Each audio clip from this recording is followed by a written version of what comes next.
In today's video, I'm going to teach you how to add accounts to your chart of accounts in QuickBooks. To get started, head to the top right corner of your QuickBooks screen and click the gear icon. This is where you'll find many of your settings and list options. From the menu that appears, select Chart of Accounts. This section is where QuickBooks keeps a complete list of the accounts your business uses to organize income, expenses, assets, liabilities, and more. If you ever want cleaner financial reports or better bookkeeping organization, this is one of the key places to work from. Once you're inside the Chart of Accounts page, look again to the top right area and click New Account. This opens the form where you can create a brand new account. QuickBooks uses this form to define exactly how the account should behave in your records, so it's important to enter the details carefully. Now go ahead and fill in the information for the new account.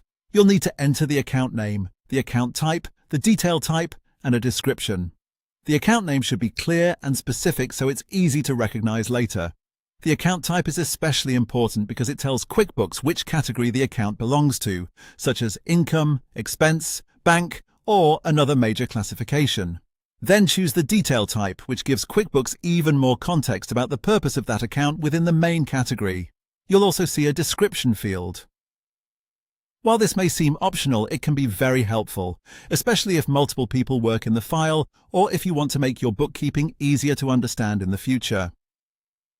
A short, simple description can help explain what the account is used for and prevent confusion later on.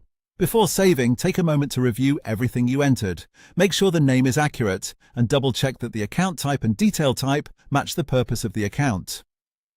Choosing the wrong type can affect how transactions appear in your reports, so this quick review step can save time down the road.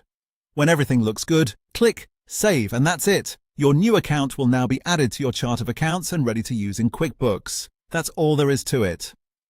As you can see, adding a new account is a simple process, but doing it carefully helps keep your books organized and your reporting more accurate.